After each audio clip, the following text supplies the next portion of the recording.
प्रत्यक्ष कार्यकारीको निर्वाचन गर्नका निम्ति हामीले आन्दोलन गरेको हो। हामीले सुशासन कायम गर्नका निम्ति आन्दोलन गरे हो। अब जेनजी पुस्तालाई आशीर्वाद होइन सुझाव दिनुपर्छ। मरेर गए, घाइते हुने घाइते भएर गए, तर आज स्वरसम्ताहरू राजनीति गरेर कुदिरहेका छन्। यो उमेर पुस्ताले मुलुकको परिवर्तन गर्न सकेन भने भोलिका दिनमा युवालाई आतंककारीको ट्याग लाग्नेछ। घाइतेका नाममा राजनीति गर्ने, शहीदका नाममा राजनीति गर्ने, अब व्यक्ति समर्थक भएर अगाडि बढ्ने होइन, अब विचार समर्थक भएर अगाडि बढ्नुपर्छ।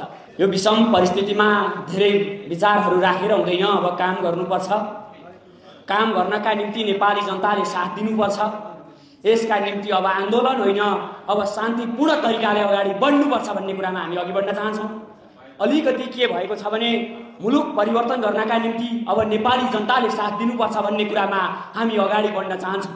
त्यसो भएको हुँदा हामी के भन्न चाहन्छौँ भने अब कुनै पनि राजनीति नगरिकन घाइतेका नाममा राजनीति गर्ने, शहीदका नाममा राजनीति गर्ने, अब व्यक्ति समर्थक भएर अगाडि बढ्ने होइन, अब विचार समर्थक भएर अगाडि बढ्नुपर्छ। यो राष्ट्रिय भेला जो व्यक्तिले आह्वान गर्नुभयो, यो आह्वानमा मैले आफ्ना विचार राख्न पाउँदा म खुसी व्यक्त गर्न चाहन्छु। हामी अब खुल्ला रूपमा अगाडि बढ्नुपर्छ, नेपाली जनतालाई आह्वान गर्नुपर्छ।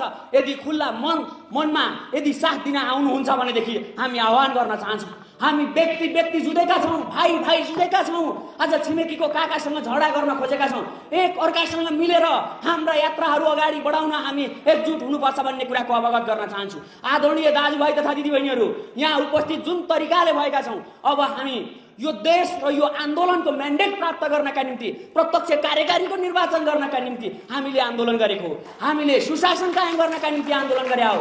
हामीले जुन तरिका र जुन पद्धतिले आह्वान गरियो, जुन पद्धतिले आन्दोलन गरियो, अब फेरि आन्दोलनतर्फ जाने हो।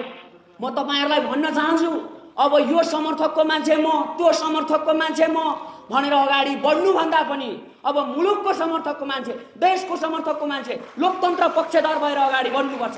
आज यतिखेर गणतन्त्रवादी राजावादी भएर भन्नुभन्दा पनि अब नेपाली भूमिप्रति प्रति म गर्न चाहन्छु, समर्पण गर्न चाहन्छु भनेर अगाडि बढ्नुपर्छ। यो मुलुक बनेमा नेपाली जनता खुसी हुन्छन्। यहाँनेर यो मुलुक जेनजी पुस्ताको मात्रै होइन, यो जेनजी पुस्ता भनेको एउटा उमेर समूह हो।